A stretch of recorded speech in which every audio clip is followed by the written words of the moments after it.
Bonsoir à tous, nouveau numéro de C'est de la balle ce soir. Nos invités, le Romilly Handball. Bonsoir à Thierry qui est dirigeant et entraîneur des moins de 16 ans, c'est bien ça ? C'est ça. Bonsoir Étienne qui est joueur de l'équipe de National 3 notamment. Bonsoir. Puis bonsoir à Fred ou Fredo ?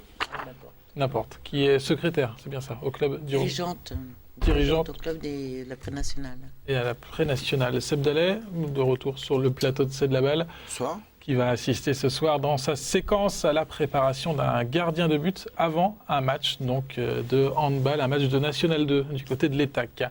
On commence par parler du côté sportif, pourquoi pas avec Étienne. Qu'est-ce qui se passe en ce moment du côté de Romilly, la National 3 qui est pour l'instant dernière au classement, comment vous l'expliquez ? C'est vrai que les temps sont difficiles en ce moment, on a perdu des matchs, des confrontations directes avec nos adversaires. C'est pas évident, le mental est pourtant pas trop mal, les gens sont motivés à l'entraînement, mais les résultats ne suivent pas. C'est pas évident à expliquer, j'ai pas moi-même la solution. Peut-être beaucoup de blessés en ce moment. Voilà, c'est ça, peut-être beaucoup de blessés. S'il y avait une explication à mettre en avant, ça serait les blessures. Ce sera la blessure, c'est vrai que la blessure en ce moment elle est présente dans le groupe. Entre autres, moi personnellement, donc je me suis fait mal il n'y a pas longtemps, je ne sais pas trop combien de temps ça va durer, ça risque de prendre un peu de temps.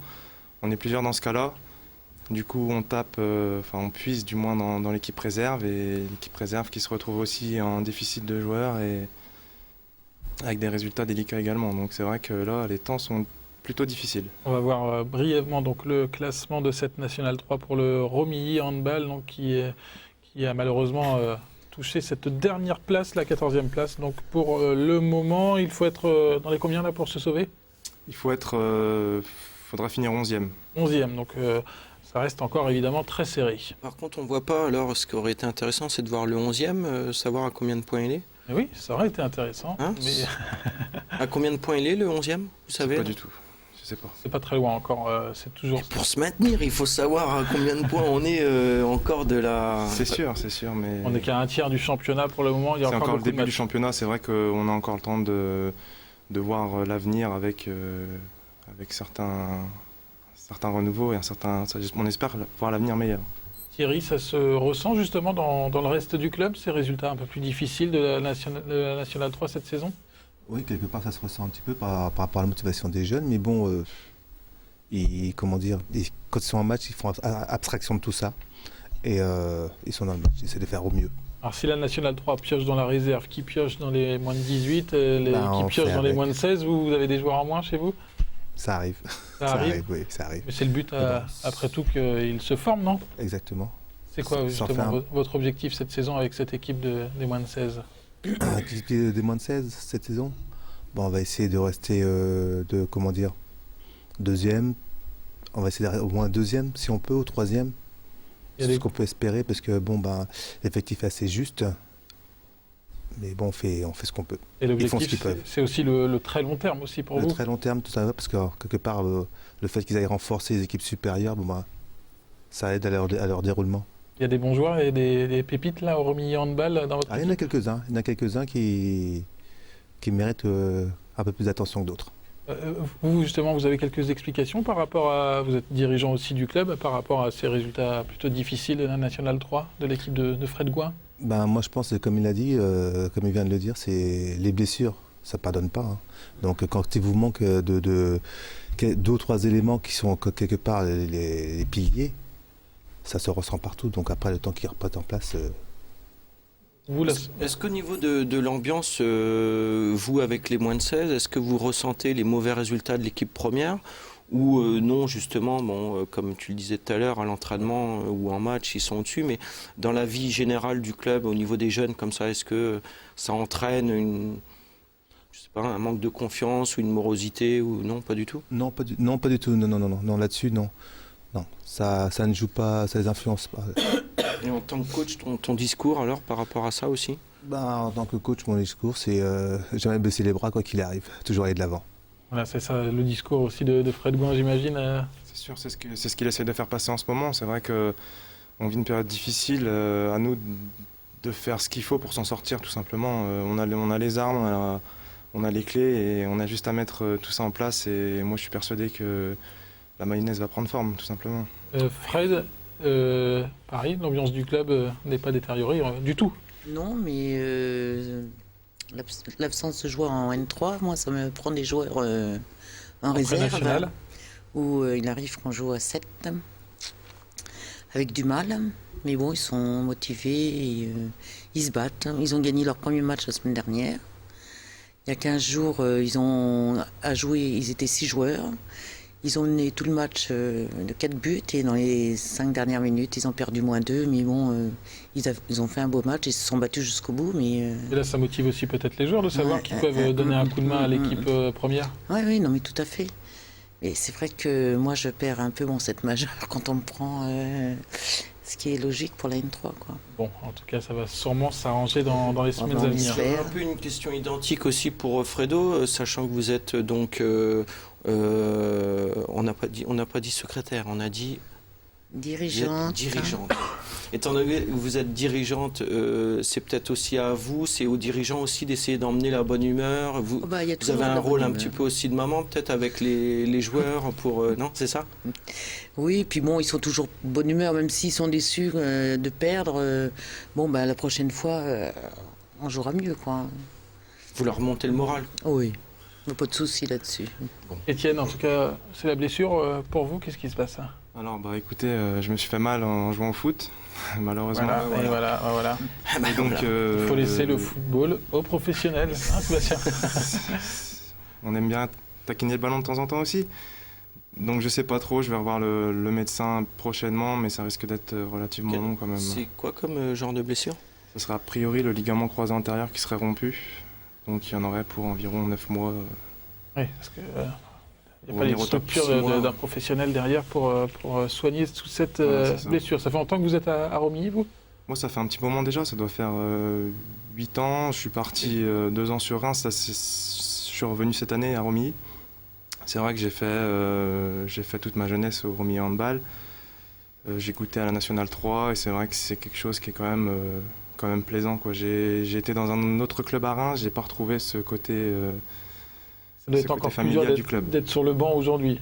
C'est Sur vrai le banc, que- même à l'infirmerie aujourd'hui. C'est vrai que c'est pas évident, mais pour l'instant c'est encore tellement récent que je m'en rends pas trop compte. J'aimerais bien être sur le terrain, c'est sûr, mais je pense que dans les mois qui arrivent, je vais avoir des sérieux problèmes quand je vais les voir justement sur le terrain et que moi je serai sur. On verra sur le banc. ça avec les béquilles, pourquoi pas, pour dégager les buts. Allez, on va regarder la séquence de Seb maintenant dans cette émission. Seb qui pourrait faire un renfort pour ce Romilly Handball. En tout cas, la préparation de notre ex-foot continue. Il a suivi cette fois le gardien de but de l'ETAC. Un soir de match de National 2. Comment se prépare-t-il? C'est parti pour la séquence de Seb. Donc là, on est à quoi? On est à 45, non, on est à 50 minutes, 1 heure du match, là, à peu près. Ouais, voilà, à peu près. Donc c'est quoi, là, vous vous retrouvez un petit peu dans le vestiaire? En fait, si tu veux, là, on se retrouve dans le vestiaire, chacun se prépare, chacun a ses petits rituels. Donc, je pense que tous les sportifs ont leurs petits rituels. Là, après, on parle entre nous, on déconne. C'est vraiment les derniers moments où on évacue la pression. Puis, c'est là où on sent vraiment quand on rentre dans le match, quoi. T'as des petits rituels aussi? Bon, personnellement, j'ai T'as ton maillot fétiche? mon t-shirt fétiche. Ça fait 3 ans qu'il est presque invaincu, celui-là. Bon, il a perdu 2-3 fois, mais bon. Après, mon caleçon porte-bonheur. Bon, je l'ai volé à Thomas, mais bon. En fait, si tu veux, je commence toujours par mon t-shirt. Je change de chaussettes, je change de caleçon. Je mets le jogging. Bah, d'abord ma coquille, forcément, parce que je suis gardien. Ça me sauve la vie à tous les matchs. Enfin, ça me permet de donner la vie après. C'est souvent que les gardiens sont en jaune au hand. En fait, pour un gardien, on dit généralement qu'il faut une couleur vive, si tu veux. Il faut que ça ressorte. Comme ça, le joueur, quand il se retourne, on va te prendre l'exemple de Romain quand il est pivot, quand il se retourne, la première chose que voit l'œil, généralement c'est une couleur flash, et puis on est toujours attiré. Vous allez vous habiller tranquille, après ça va être l'heure de l'échauffement. Après, Aussi, avant si tu veux, avant, il y a les coachs qui arrivent, qui font un peu leur petit speech. Après, les coachs, entre guillemets, se retirent. Nous, on reste quoi? On reste 2 minutes dans le vestiaire, on se parle entre nous, on se recadre, on écoute souvent le capitaine. Puis après, c'est parti pour l'échauffement. Toi en l'occurrence, Moi je déconne jusqu'au bout en fait, c'est ma manière de me concentrer si tu veux. Et pendant l'échauffement, tu sens déjà plus ou moins le match que tu vas faire ou ça dépend des fois on n'est pas bon à l'échauffement et on explose en match, des fois on fait un gros échauffement et... Gardien c'est un poste à part si tu veux. Nous la forme c'est beaucoup. Enfin, c'est pas des savoir-faire comme les joueurs, c'est vraiment on dépend de trop de paramètres. Donc si le moindre petit truc ça peut me rassurer, ça va me mettre dans le match. Par exemple, si je fais le premier arrêt, ça va me mettre dedans. Si je prends le but, si je prends deux. C'est un peu tous les gardiens dans les sport co quand même. Ça. Ouais voilà, on est un sport co, nous on est un poste à part, on est un peu seul. Bon, je vais te laisser te préparer. Bon match Fabien. Merci. Thierry, il a une bonne préparation, là, le gardien de l'État, c'est comme ça qu'il faut faire? Depuis, en principe, oui, c'est comme ça qu'il faut faire. Hein. Les coquilles, s'il a des petits trucs à lui qui le rassurent psychologiquement, il sert de tout ce qu'il peut. Hein. Un gardien, c'est ça. Hein. Étienne, petit rituel d'avant-match? Personnellement, j'en ai pas. Je pense qu'on a tous plus ou moins des habitudes, des rituels, je sais pas. On aime bien tous se retrouver tous ensemble. Je pense que c'est pareil dans le foot. On est tous ensemble, c'est le plus important, une bulle, tous ensemble avant le match. Oui, chacun a sa façon de se préparer. Voilà, effectivement, il y en a qui vont plus rigoler jusqu'au match, d'autres qui vont plus se concentrer. Donc dans tous les sports co, de toute façon, c'est pareil. Et Fred, avant les matchs? Avant les matchs... C'est rituel aussi Rien du tout? Non, parce que petit il y a un encart. coach, quand il n'y en a pas, c'est le capitaine qui coach et qui prépare ses joueurs. Moi, je suis juste là pour gérer un peu les problèmes. En Le gros. rôle de président. Voilà.